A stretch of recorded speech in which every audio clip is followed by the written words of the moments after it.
Yes, local governments is all fine to join. So do become, and many times they're making decisions for you, but they don't know who you are, they don't know your needs. So we need to be a part of those local bodies so they know our needs and we can tell them what the problems may be of the community. Okay? So those, and especially law, don't just avoid that, go into legal issues, you know, council, many other jobs that are related to decision making, where they make decisions about the society. What will be the next education, board of education, where they make decisions. We will not teach Islam, we will not allow people to teach Islam. It will radicalize. If you're not there to defend, they will think, yes, Islam will take over, there will be radicalization, people will be extremists, people will be terrorists if they become Muslims, if they study Islam. Who is going to tell them that no, that's not the case? It will be people like me and you. Yes, everyone with me so far? Up tak, you know, am I confusing you more, or are you okay? So it is very important that you take part in decision making. Part of the process, you educate them, you teach them, you help them. Okay? So it is very important. How should be a mosque? How should the Muslim cemetery look like? If you're not even there, how will they make the decision for you? You need to tell them. You need to be a part of the process when they are making those decisions. You have to take part in all of those decision makings. मैं खड़ा हो रहा हूँ, camera पीछे दूसरा लेके. Because I cannot see, I'm used to of classroom environment in seminars. So first of all, you need to take part in decision making, and that decision making is manifold. I'm not going to go into that. But for example, you have a lot of Muslim things here, like halal meat. You have the Islamic centers now, but you also need cemeteries. In the future, languages. What languages do they teach at schools? Do they allow your, you know, Arabic or Persian or Urdu at school? Then in the future, you know, we went through all of these processes in America, Canada, Britain, and other countries. On top of that, about cemeteries, about many other things, neighborhoods. There was a complaint about a Muslim who used to get up very early morning. So the neighbors complained and said he's a terrorist. He gets up very early in the morning and he's doing fishy things, you know. So the police raided his house and they said, you need to tell us what you're doing. He said, well, I get up for Fajr prayers. And then they said, well, we need to verify that. And when they studied, they said, yes, all Muslims get up for Fajr. Well, not all, but you know, but it is a part of their religion. So they were thinking that he is doing something which is, and then when they raided the house, they found a lot of money in the house. They said, why isn't this in the bank? They said, well, my scholar told me bank account is not allowed because they give you interest and interest is haram. So then they verified that. So sometimes, unfortunately, lack of education will confuse them. You need to be part of all of those decisions. If you're not a part of those decisions, they will make decisions about you and then later on you will only and only complain. Unfortunately, we have been out of the loop when decisions are being made in America, in Canada, in Britain, France, EU, and many people say that, well, you're now becoming a part of the system and that, therefore you are evil. No, we need to educate them and we need to be a part of it. I hope everyone understands that. It cleared? Secondly, when you identify yourself as a person that belongs to New Zealand, then you say that I belong here, I need to be, it's my country now, I live here, I'll not break the law, I'm not against the law. What are you trying to do? We come, we do this. You also identify yourself as a person that belongs to this country, and that will help the generations.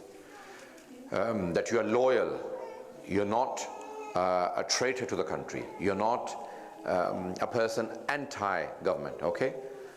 Whenever you're against a policy, everyone paying attention. I used to do a lot of protests and everything, you know, when Tony Blair was going to attack Afghanistan and then Iraq. So the police and the intelligence was saying, hang on, what's going on? I said, I'm a person who criticizes foreign policy, but I'm not against the country. I'm not a terrorist. I will not blow myself up. I'll not go and kill anyone. Okay? There's a difference between being critical and being a terrorist. They don't understand that. You need to tell them that. They will not understand. Okay? In United States, they said, what did you think when George W. Bush attacked Iraq? I said, I didn't like it. But I'm not a terrorist. I'm not going to go and kill anyone. I'm not going to blow myself up. They don't understand that. So I said, okay. And you know what, the guy who was interviewing me, even though it's on, it's being recorded, he said, to be honest, I don't even like George W. Bush. He was white American. He wasn't a Muslim. He said, even I don't like him.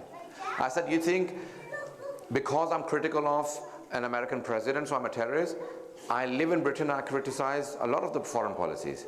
I originally belong to Pakistan and I don't trust any of the Pakistani politicians. But that doesn't make me anti-Pakistan or anti-Britain or anti-America.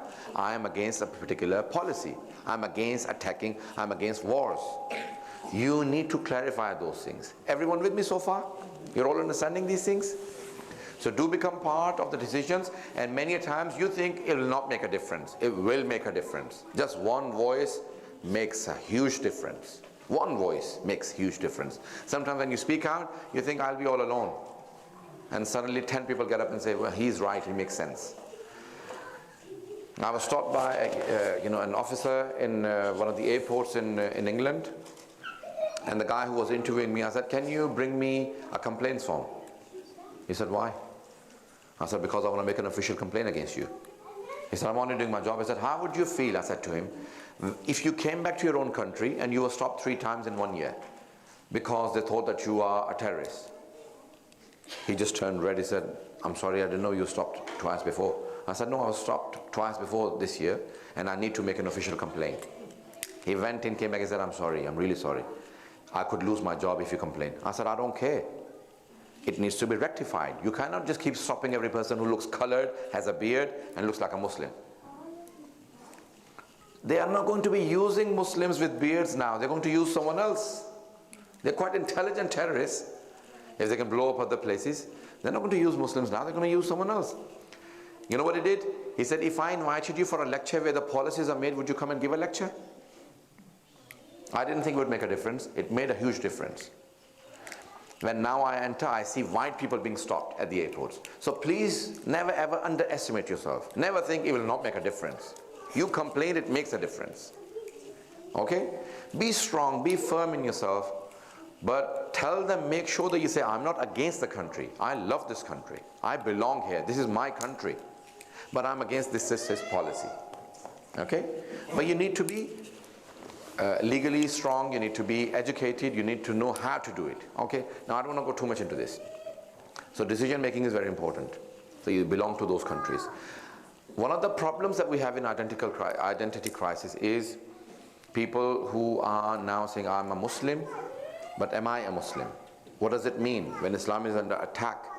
When people think that I'm doing something wrong when I identify myself as a Muslim. How do I dress? How do I, people become apologetic when they're under pressure. Everyone paying attention? A person says, are you a Muslim? You say, yes, I'm a Muslim. As if you've just done a crime or something, you've killed someone.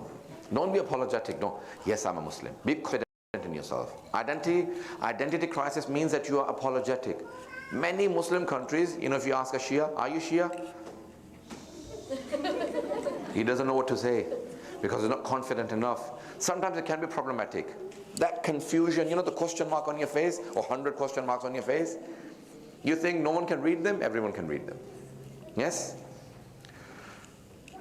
I was stopped in a place and a person said to me, I can say the name of the country, Dubai.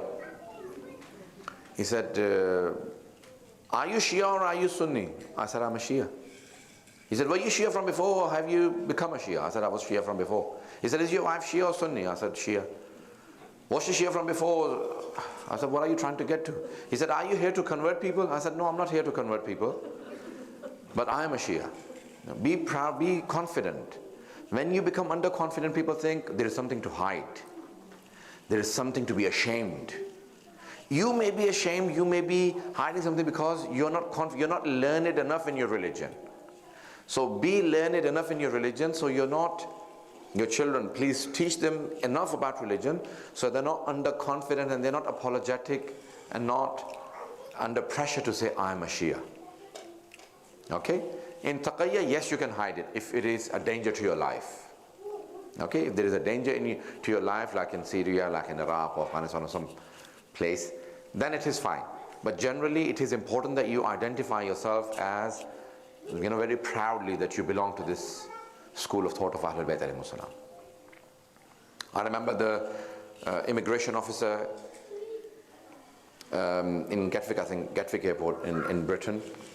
Big officer standing at the back watching this guy. He stops me. I was going to ziyarat. He said, "Excuse me, why are you dressed like this?" I said, "What's your concern?" He said, "Well, I just want to know why you dressed like this." I said, "I'm a clergy. I'm an alim. I'm a clergy." So he said, "Oh, which school of thought do you belong to?" I said, "I'm a Shia." He said, "Are you Shia?" I said, "Alhamdulillah." When he made a face, "Are you Shia?" I said, "Yes, Alhamdulillah." He said, "Why are you so proud?" I said, "Are you proud of being a Sunni?" He said, "Yes." He said, "Why shouldn't I be proud?" He said, "Okay, take your passport, can you leave?" I said, "No, you apologize. Why did you stop me?" When you question the other person sometimes, it makes them think they may have done something wrong, and they will not repeat that same mistake with other people.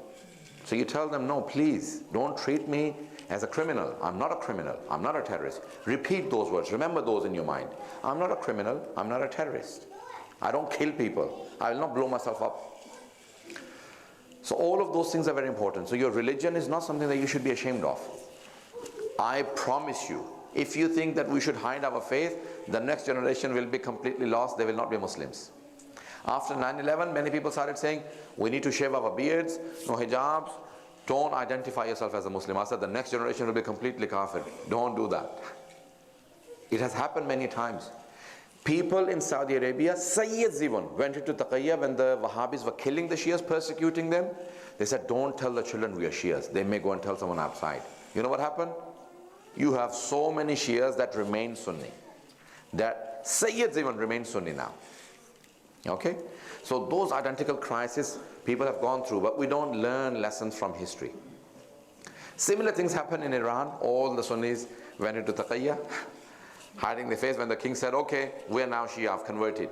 So all the Sunnis said, well, the king is Shia. To get good jobs, you need to be Shia. So they all started hiding their faith and said, we are Shias. And they kept telling the children, don't tell anyone outside. So the children remained Shias. So the whole country converted. Yes? Both way things happen. Everyone, if any confusions, do ask questions. Okay? So it is important that you do not feel ashamed of your faith. You express your faith if you have no problems. Okay? So religion is one of the most important things that you identify yourself as. Who do you identify yourself as? I'm a Muslim. We are Muslims first. Okay? Always say, I'm a Muslim. If a Muslim says, are you Shia or Sunni, then you say, I'm a Shia. The next identity is Shia. Ahlulbayt alayhimus salam say that if you follow us, then be proud of who you follow. You know, there are people who have all sorts of personalities they follow, even snakes and all sorts of things. Elephants they worship and they're proud of them. Honestly, there are people who worship monkeys and snakes and cows and elephants, and they are still proud of those animals. I worship this monkey. They have the picture in the house. Oh, this is the elephant. I worship it. You have Muhammad and Ali Muhammad that you respect. You should be proud and say, I believe in Ali to be my Imam. Be proud. I believe in Imam Hussain alayhi salam. Today the whole world wants to know about Imam Hussain Islam. So be proud of being a Shia. Okay, everyone? My sisters especially, who have children, please tell your children to be proud and say, who do you? Barack Hussein Obama. I have a very close Shia friend. In fact, a relative from my wife's side. He said to me, I wrote a letter to Barack Hussein Obama. People were writing against him before he became the president. We don't want a president whose middle name is same as Saddam Hussein. So he said, okay, I'm going to remove my name, Hussein, because Saddam was also Hussein. He said, I wrote a letter to him. Saddam is not Hussein, he's Saddam. Let me tell you who Hussein really was. Then he gave him the full identity on Imam Hussain Islam, a study. Barack Hussein Obama said, I'm going to take my oath with not just Barack Obama, but Barack Hussein Obama. And he told the Supreme Court judge, when he said, I, Barack Hussein Obama, in the oath, he said, no, I, Barack Hussein Obama. He said, I, Barack, and he said, no, I, Barack Hussein Obama, not Barack Obama. Can you imagine? Even on a person who knows nothing about Islam, when he finds out about Imam Hussein alayhi salam, he respects himself that I have a name same as Imam Hussein alayhi salam. Okay? Even a person who has no faith. Can you imagine? So please tell your children to be proud of who they are. How many people do I still have here? If you're all here, then say salawat.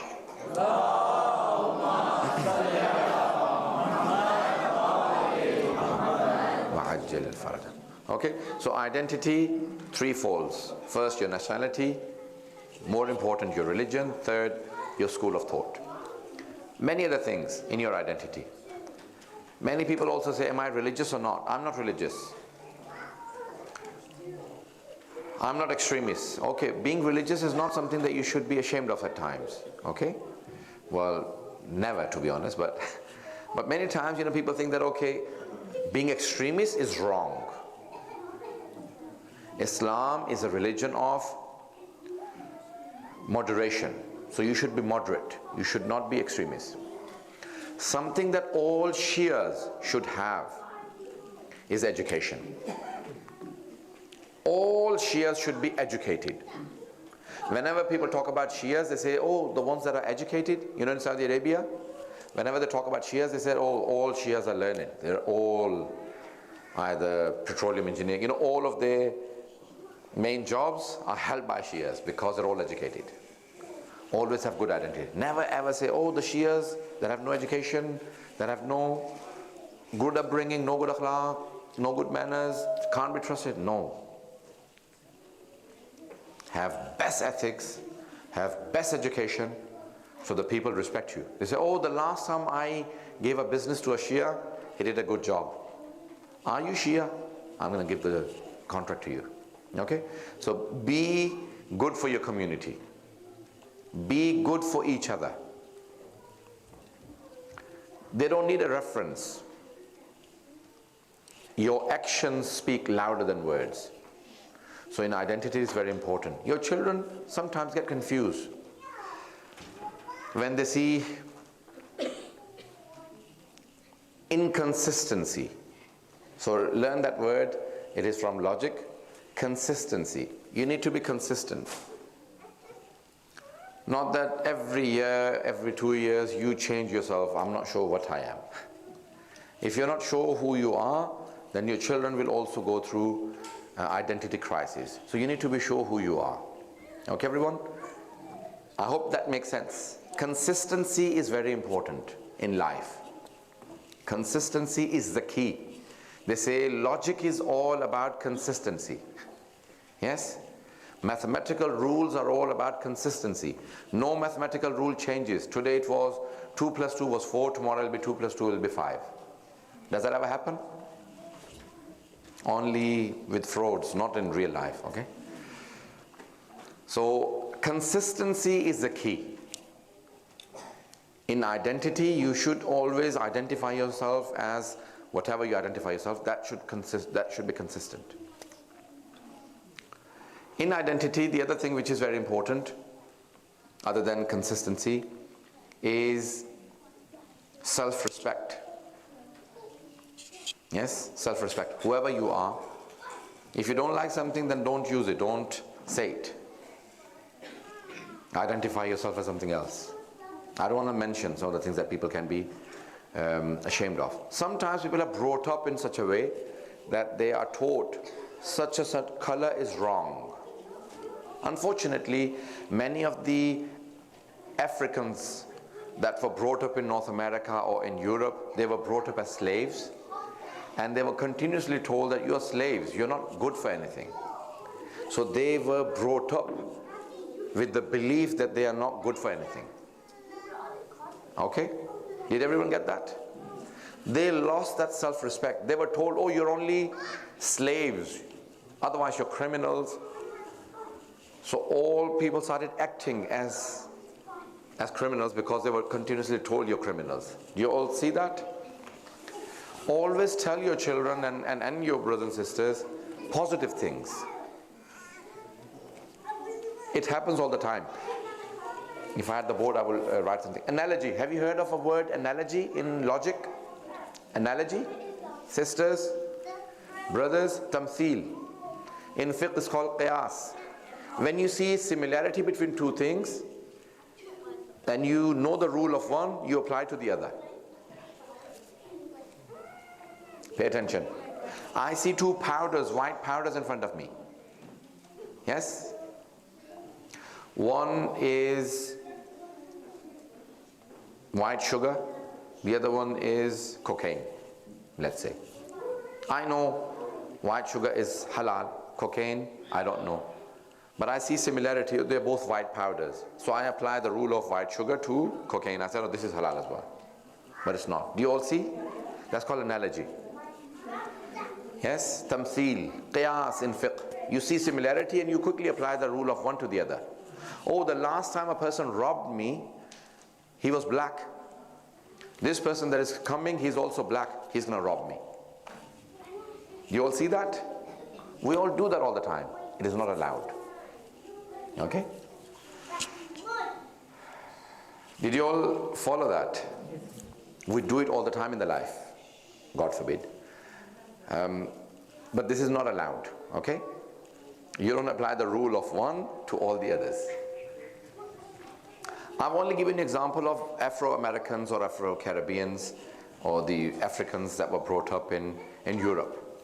They were continuously told that you are bad. So they said, okay, if we are criminals, we'll teach you a lesson that you'll remember. We're all criminals. So they all, started showing how bad they can get. Yes, if you keep telling a child that this is what you are. Everyone paying attention. We do that with ourselves. Pakistan is a lawless country.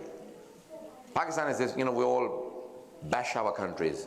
The Indians do it with India, Pakistanis do it with Pakistan, Afghanis do it with Afghanistan, Iraqis do it with Iraq, and yes, have you seen Asians many times talk about their homelands? Lawless, disorganized, I can't even remember the words now. All bad things. You open up the thesaurus and only bad things come. You know what you're doing to your children? You're telling them, well, this is what our background is. If you're that bad, why are you telling who gave you the authority to tell me something good? Don't do that. Okay? Because there are many, many very good people there in all of those countries. And there are quite bad people in America, Europe, and here. You'll see a lot of criminals, you'll see murderers, you'll see rapists, you'll see all criminals here as well. Okay? So don't do that to your countries, please. Don't give them a bad name. Did everyone get that? A couple called me in and said, can you speak to our son? He's marrying so-and-so. I sat down with him. I said, why are you marrying so-and-so person? He said, well, on the way to the Imam Barga, my mother used to say bad things about all women. And on the way back, my dad used to say bad things about all men. So then I said, well, if every man and every woman is bad in the Imam Barga, I must marry from that side. Because there's no one good in our community. Did you all get that? Sometimes backbiting and saying, slandering every member of the community, you think you're doing a positive thing? You're doing injustice to the community and to your children. You're giving them wrong message. Okay? So there are quite a few identical crises with the older people as well. Okay? So you need to learn not to do those things. You do that naturally sometimes. You say, oh, I belong to Pakistan, so I don't want anything bad for Pakistan, but I'm saying, I'm only criticizing. Well, you're not criticizing. You're just basically generalizing. And not all Pakistanis are bad. There are many, many good people. 70% of the Pakistanis live in villages, and they're all very good people. Pakistani rulers may be one thing, the politicians are corrupt, but that's not how Pakistani people are. That's not how Afghani people are. That's not how Indian people are. That's not how Iraqis are. Please do not generalize. So identical crisis even in the older generation. And did you all see that? Or do you still disagree, many of you? Okay? So sometimes we do that unknowingly. We do that without a bad intention. But we are doing it and we don't even know. Okay? So don't do that, please. One of the other things that we do, so consistency is very important, and always remember that positivity is extremely important. You give positive. I remember My sisters and myself, we were talking some years back, I can't remember when, talking about our mother. That if you remember, she's never said anything bad about any of her relatives to us.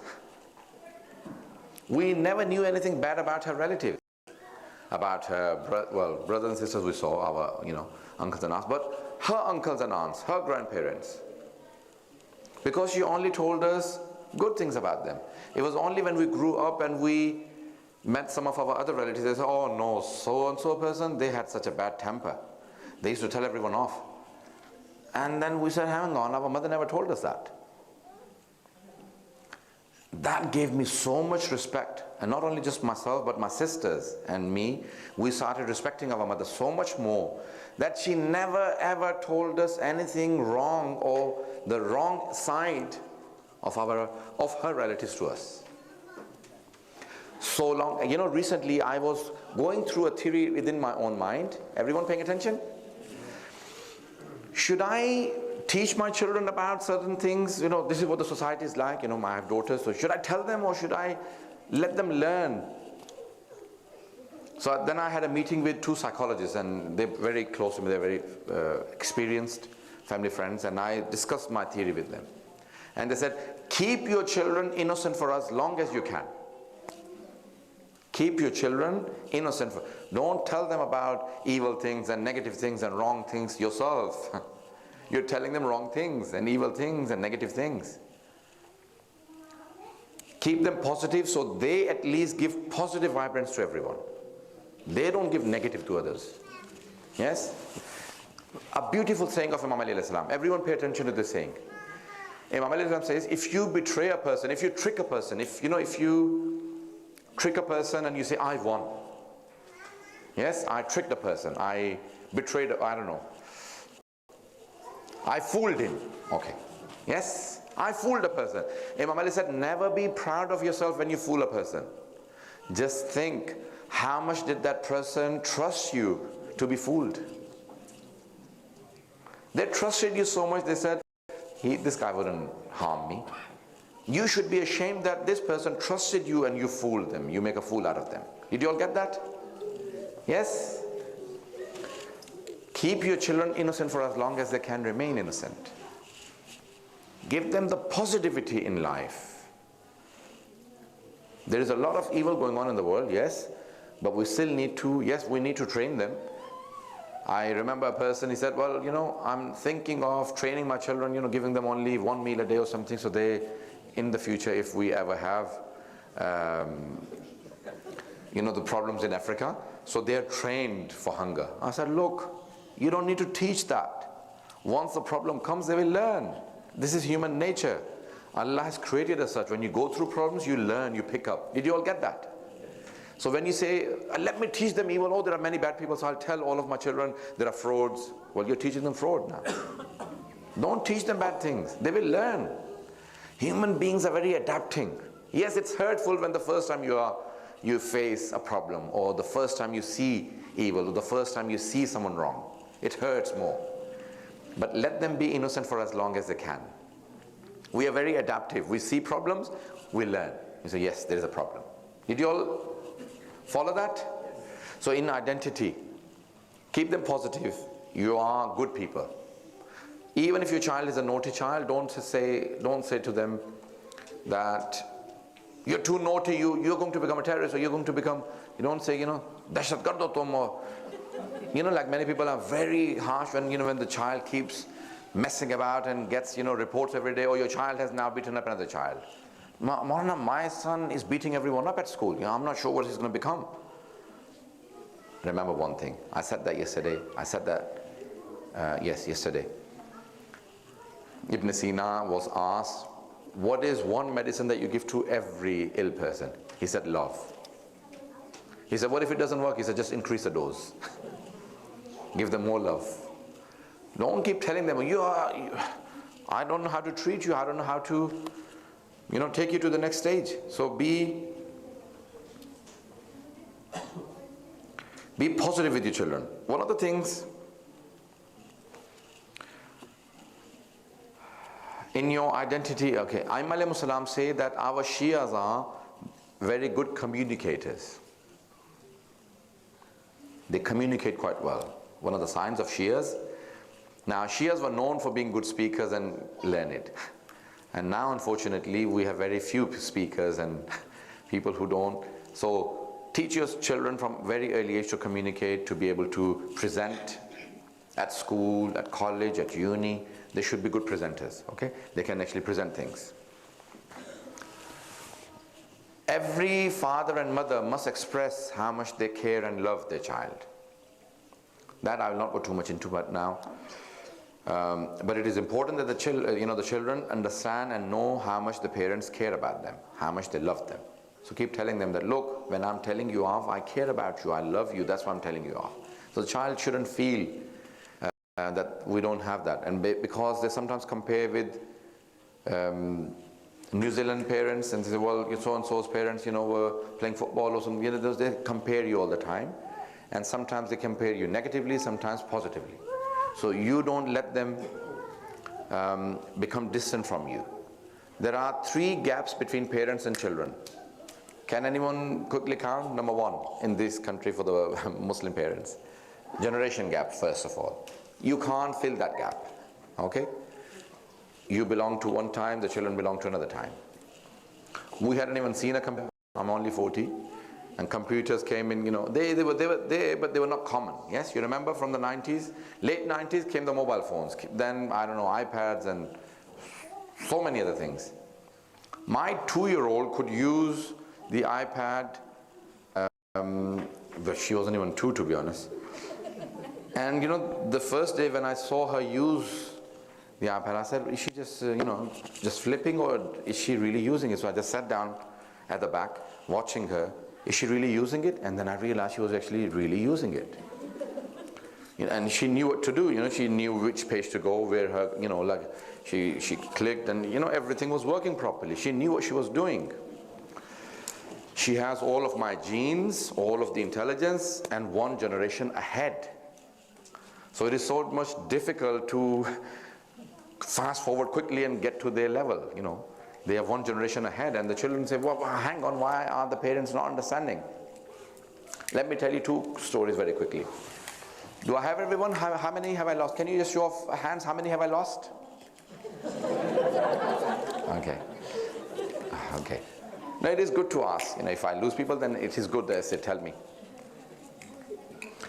There was this man who was bringing up his children, and you know what he was saying? He said, my son, when my father was bringing me up, I used to always say, you don't know what it is like to be 12-year-old. And the father used to say, I was 12 once. He said, no, you don't know what it is like to be a teenager. You don't understand this, you don't understand. He said, you know what? I understood that my father knew quite well when I had my own children. You think your parents don't know anything because you don't have children yourself. Yes? Once you have children, then you realize situations are quite similar. 1 generation gap, so that's the first thing. 1 full generation. Yes? 20, 30 years gap, 40 years gap from you to your child. So number 1, first thing you cannot say. So I said 3 things, 3 gaps. First, generation gap. That you can never fill. Secondly, language. Sometimes you think, I can say this and it will not offend my child. And the child has a different language and it can be offending, and you think, oh, the father is telling me off, or the mother is doing this. So language can be 1. Third, culture. Third gap is culture. Yes? Culture can be a gap. And that can be quite conflicting, because parents were brought up in one culture and the children have been brought up in another culture, and that can be quite conflicting, quite difficult for people to understand. With all of those problems, you still need to make the best parents, and the children need to be brought up in the best way possible. Shaykh Murtaza Mutahari says, I wish I lived 2 lives. In the first, I learned, and the second one, I practiced properly. It doesn't happen. You only get 1 life. You only get 1 chance, you only have 1 life, and in that 1 chance you need to make the best. You make mistakes, you learn, you practice, you go forward. Another couple once said to me, Maulana, I wish I had a manual. You know, just like a manual for a computer, how do you use it? There's a turn on key, this is what, you know, how you do everything. I wish I had a manual way, this is how you bring up children. But there's nothing like that. Every child is different. Every child's needs are different. Every child's intelligence is different. One child, you tell off, put your book down and come in and study. The other child, you can't tell off. They're very sensitive. Every child is different. Yes? One needs telling off to do something, and the other one needs to be, you just have to say it nicely. Every child is different. It's a new challenge. Yes? Final thing I want to say, and then I'll allow some questions to come through, and then otherwise I'll enter the last part. What happens is that Imam Ali says, treat your children in different levels, at different age groups differently. Yes? Up to 7, they are your masters. From 7 to 14, they are your servants. 14 to 21, they are your friends. What happens is, if I take up one role, then I just take up that one role. And that role doesn't change. Do you identify with that? I have a 15-year-old, let's say, 13-year-old, and a 5-year-old. They all are at different age groups. They all need different treatments. But because as a father I don't see how to treat them differently, I treat them all the same. My role should be different with each one of those. Did you all understand that? A 17-year-old, 16, 15, it needs to be treated differently. They need to be given responsibilities. Yeah, Ali, how do we give responsibilities? Give them a responsibility, then give them respect, and then also take advice. What would you do in my situation? Suddenly they're put under so much pressure. Oh, what if I was in that position? What would I do? Yes? But to a 13-year-old, you don't do that. You treat them differently. To a 5-year-old, you can't do that. Each age group needs to be treated differently. As parents, what we do is, even with your 6-year-old, you say, you shouldn't be taking those things, those toys from your younger brother. He's only 4. Well, she's only 6. They're all both small, but because they're older to one another, you always say, well, you're older, you should know. Well, I'm only 2 years older. Yes? They never say that, but you know, this is what, if I was now 6, I would say that. Did you all understand, everyone? So we always compare our children to each other. When parents come in giving responsibilities, we give more responsibility to the older. Yes? And when we come to give love, we give it to the younger ones, because we think, oh, he's younger or she's younger. Okay, so remember that these are all the different issues. And the children that are smiling and laughing at their parents, you are all going to go through this. I promise you, you'll now think, oh, my parents were not that bad, you know. They were quite good parents, you know. I remember seeing many people who have now become parents say, my parents were very good. They did a good job bringing me up. So you many times don't see those things. Please, brothers and sisters, and especially my children, you may not feel today that your parents are doing the best job, but once you have your own children, you'll realize how difficult it can be being a parent. Yes? So parenting is, finally, for the children. People doing different jobs. In America, they did a survey. They said, okay, we offer you a job. Yeah? Is it a better job than mine? He said, yes. Let me tell you, the best job possible. Everyone paying attention? He said, this is the job. It's a 24-hour shift. And this was US. He said, hang on, 24. Is that even allowed legally? What are you talking about? I said, let me finish. And it's 24 hours job, shift, and it's 7 days a week. When do I sleep? Whenever you get a chance. What? What are you talking about? Yes, let me tell you the full description. So he went into details. He said, you can't be hurt. Can't be hurt? Am I an animal? I have feelings as well. I'm not a machine. He said, no, you can't be hurt. You must not have any feelings. You must be available or on call at all times. You must be on your foot at all times. You must give in whenever they call. He said, and what's the pay? He said, 0. He said, are you insane? Are you an idiot? What are you talking about? How dare you call me and offer me such a lousy job? He said, hang on. Do you know there are people doing this? Really? Who? Your mother, your father, they're doing it. You know what? 80% of the people were crying at the end of that. 80% of the people were crying, saying that I never thought. That's how much. And many of them went home and they said, you know, I'm going to give a hug to my mom or my dad and say, now I realize how difficult it is to be a parent. You know, they're always there for you. They don't see day and night. So it is quite difficult to be a parent, but it is, you have to try and do the best job round 1. So you don't get round 2, round 3. I'll do it next time, inshallah, when I get a chance again. So I'll do a good job. No, you have to make the best of it in the first round. So identity crisis can be quite difficult, but if a child had identity crisis, what will they do? This is the final part. What will they do? They can be rebellious. They want to show that I don't like what you're telling me, so they'll be rebellious at times. Number 2, they will say that, well, I need to be heard. Yes? So you need to listen to them. So there are a list of things that they would do, that you need to respond and react to each one of those things differently. Many times you think that controlling may be the solution. It may not work all the time. Many times you think, if I change my rules and regulations at home, it will work. So you need to see what will work in the situation.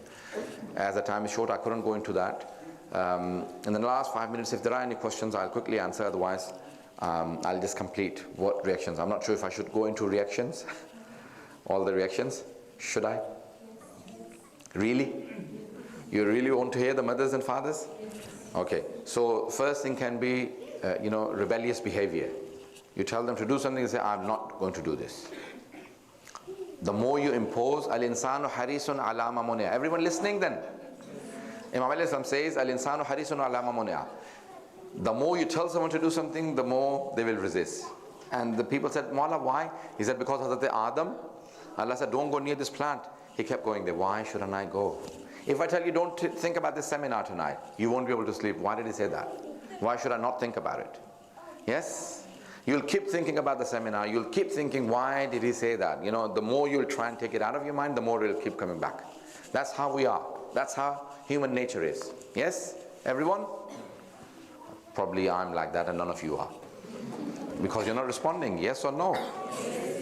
So human beings, al-insanu harisun ala ma munia. The more you stop a person from something, the more they resist.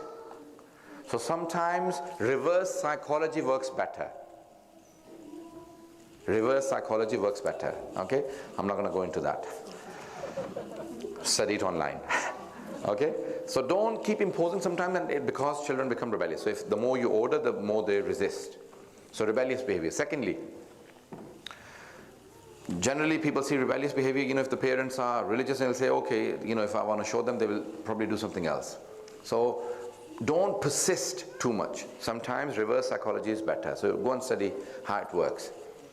Second thing that works in identity crisis. Children themselves don't know when they keep hearing in the media negative things about a particular group. ISIS and this and terrorism. And what do you think the media is doing, everyone?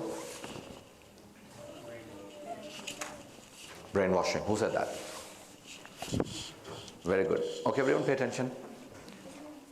A word that BBC repeated 100 times. Oh, that guy that blew up himself. What was he like? You're his neighbor. He looked like just any other human being. They repeated that so much. He just looked like any other human being. He looked like just any other. Hang on. They don't like animals or something like that. All human beings look like the same. Saddam looked exactly like all other human beings. So they said, don't even think that your Muslim neighbors look like Muslims. They look like other human beings. They look normal. They're not normal. They are Muslims. They can be terrorists. Yes? So that's continuously being fed into the minds and people start believing it. Yes? Everyone paying attention? If you keep telling someone something, they start to believe it. They will believe it. They will say, oh yes, I've heard it 100 times. I have seen wearing this dress, walking on the street, and suddenly people say, oh, quickly jump on the other side of the street. There's someone coming, you know, like people become protective of the children, you know, on the side. And I quickly try and smile, don't react. What are you doing? What? Then they think, I'm right. I need to be prepared. Don't give the wrong reaction, neither to others nor to your children. Don't do that. Paying attention. How many of you are disliking what I'm saying? I don't care now, I'm ended. It happens. Whenever people are saying, you know, protective, I quickly smile and say, hello, how are you? You know, something to communicate very quickly. So they then think, oh, probably I'm wrong. Probably I shouldn't have done this. Probably I shouldn't have said that. Straight after 9/11, I went to America. Month of Ramadan, I had to do tabligh, and went onto the plane because of security. They stopped me on every place. I was late. People sitting in the plane, and suddenly a woman says, honey, look, a Muslim. He says, surely he's gone through security, just keep quiet. You know, I was really upset, went and sat down. 2 seats empty, you know, they gave me a seat where, you know, other people are not sitting next to me because no one wanted. And there was another lady on the other side. She quickly pressed the air hostess came and she said, what's wrong? She said, I'm really uncomfortable sitting next to him. There's a Muslim sitting next to me. No, he's gone through security. You know, she's explaining to him. She said, no, move me from here. I don't want to. So she quickly moved him, and I was so upset. Then I said, okay, I've got all the chairs to myself. Positive. Be positive. Don't become negative. You don't say, there's something wrong. No. Because you know, when you're negative, your face, your expressions, your language will show it. It is difficult in difficult situations. But try and look positive. Try and smile. It is difficult, I'm telling you. Outside and at home. I'm not sure if I conveyed. I'm not sure if I conveyed that. When you're going through difficult times at home, you may think, what's wrong? Why my family not understanding? Throw away your problems outside, then come home, smiling. Don't let them find out there's a problem going on outside. I'm going through a difficult job, you know, at work, I have difficulties. Try and still keep everything positive at home. Quite difficult, isn't it? I hope you don't like this, but I'm going to say it. I was thinking, should I say it or should I not? You're on your best behavior outside, all of you. Aren't you? Generally, I promise you. You're on your best behavior outside, smiling at everyone. Hello, sir, having, you know, at job. As soon as you come out home, why is this here? Who put that there? Who didn't cook the things properly? Who didn't? That's real you. Whether you like it or not, that's the real you. Because outside you may be putting up an act. But when you're amongst your loved ones, then you can't act. The real you comes out. That's where you need to train yourself. Your children are smiling, nice at school. Teacher, yes madam, sir. As soon as they come home, dad, they're shouting, screaming. That's the real you. Don't betray yourself. Don't trick yourself. I'm really nice. No, that's the real you, the one at home. Okay? So children and elders, don't fool yourselves. The real you is the one at home. The Holy Prophet says, "Ahsanukum ahsanukum li ahli baytikum." The best of you are the ones in best with the family members. And he said, I am the best. I'm the best with my children, with everyone. Okay? So please be nice and kind at home to everyone. Parents to children, children to parents, brothers and sisters, everyone. Yes? Yes? Inshallah. Some improvement should come. I noticed 2 things today. I was saying in my majlis that don't drink the water yourself. Ask others, please, can you serve me water? So give the thawab to others. And I saw that today with many people. The most rewarding thing is giving water to other people. So can you please give me water? And the other person wants to drink water, says, stop, let me please serve you. You quickly pour water for them. Most rewarding thing is giving water. The other things, at home, dinner table, form communication, eye contact, put your phones down. Don't look into the phones, no gadgets, no games. At least on dinner table, everyone look at each other. For how long? 20 minutes, half an hour on dinner table, no gadgets. How many hours do you watch television? Normally, how many hours? No one is willing to share. Don't do it more than 2 hours. Maximum 2 hours. Okay? Many people say, well, our house, get up in the morning, turn the TV on, even if you're not watching it. Keep the TV on. Whenever you come, look, kitchen, everything, TV is on. Don't do that. You think, oh, I'm not being distracted. Oh, you are. You're continuously being fed. You need to think. So turn the TV off, turn the radio. Yes, you can listen, but again, if there is something decent in it, but at least give your mind some time to think about things. Okay, I'll end here. So please, question will be after Maghrib if you want to. Otherwise, you can have nice dinner. Is there dinner? Sorry, should ask before yeah. Okay, so if you have dinner, inshallah, and then if you want to stay back and ask questions, we'll answer questions concerning the topic first, and then any other questions that are irrelevant to the topic, but again, but not for too long, inshallah. So inshallah now, we have about 5 minutes, we'll do namaz. After salat, inshallah, we will, you will have your dinner, and then we can, inshallah, answer some questions. Wa akhiru da'wana.